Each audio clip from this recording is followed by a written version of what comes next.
Hello everybody, welcome back to the channel.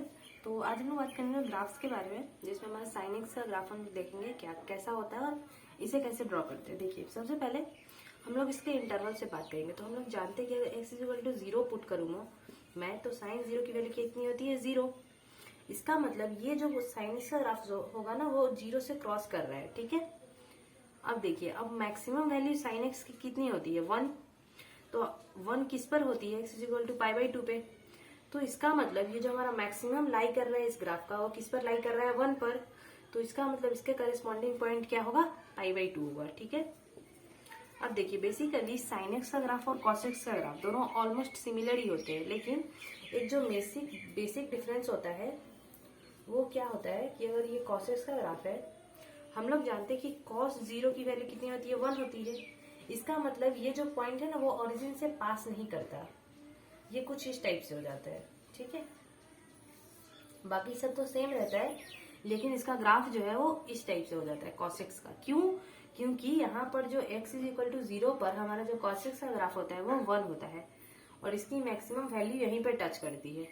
लेकिन sin x में x is equal to 0 पर ये 0 को टच करता है। ठीक है, और पॉजिटिव π/2 पे प्लस π/2 पे ये पॉजिटिव 1 आपका इसका मैक्सिमम वैल्यू हो जाएगा, और निगेटिव π/2 पे इसका -1 हो जाएगा मैक्सिमम वैल्यू। ठीक है, मिनिमम वैल्यू इसकी -1 होती है। ठीक है, तो इस तरह से ये हमारा साइन एक्स फंक्शन का ग्राफ हो गया। अब हम लोग बात करते हैं कोसेक फंक्शन की और सेक फंक्शन की। ठीक है, तो जब हम लोग कोसेक एक्स फंक्शन के बारे में बात करेंगे तो इसमें क्या होता है, कुछ नहीं, ये बस साइन का वैल्यू को डिटरमाइन करो। ठीक है, जैसे आप जानते हो कि साइन 0 इज इक्वल टू क्या होता है, 0। लेकिन इसका मतलब कॉसेक 0 इज इक्वल टू क्या होगा, 1/0, that is equal to infinity.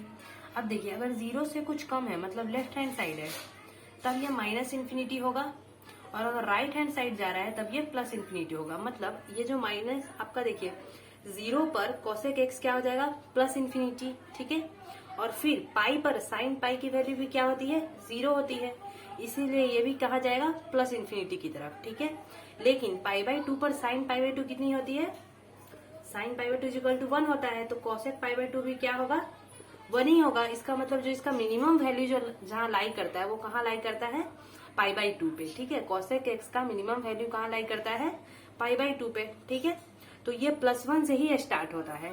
Okay, तो यहाँ ये जो π/2 का पॉइंट है, यहाँ पर ये आपको मतलब टच करना चाहिए। ठीक है, इसी टाइप से आप यहाँ भी देख लो, अगर ये निगेटिव साइड में हम जाए तब ये ऐसा बन जाएगा।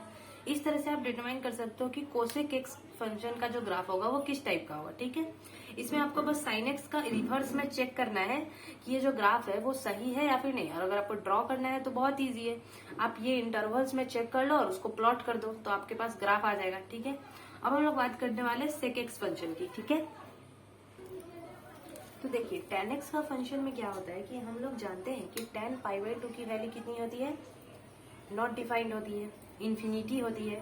तो इसी वजह से ये जो tan x का ग्राफ है ना, वो π/2 पर कहाँ चला जाता है, पॉजिटिव इन्फिनिटी पे, और यहाँ -π/2 पे कहाँ चला जाता है, -इन्फिनिटी पे। ठीक है, और ये क्योंकि tan 0 की वैल्यू 0 ही होती है, tan 0 इज इक्वल टू 0, इसकी वजह से ये ओरिजिन से क्या होता है, पास होता है। सिमिलरली tan पाई की वैल्यू भी क्या होती है, 0, इसी वजह से ये पाई पर भी क्या होता है, पास होता है। ठीक है, इस तरह से हम लोग क्या कर सकते हैं कि tan x से ग्राफ को भी ड्रॉ कर सकते हैं, और उसको इजिली कॉन्सेप्ट के थ्रू आप समझ सकते हो। उसको चेकआउट कर लो कि अगर हम जो वैल्यू जानते हैं tan की, वो ये ग्राफ जो है सेटिस्फाई कर रहा है या फिर नहीं कर रहा है। सिमिलरली सेक एक्स का फंक्शन जो होता है वो कॉसेक एक्स के सिमिलर होता है, और जो कॉटेक्स का फंक्शन होता है वो आपको tan x के सिमिलर होता है। उसमें कुछ नहीं, बस इसी में अगर मैं थोड़ा सा डिफरेंस कर दूं कि अगर यहाँ पे π/2 पर क्या जा रहा है, आपका फंक्शन इन्फिनिटी पे जा रहा है, और कॉटेक्स के केस में आपको 0 पर इन्फिनिटी पे जाता है, क्योंकि हम जानते हैं tan 0 की वैल्यू 0 होती है।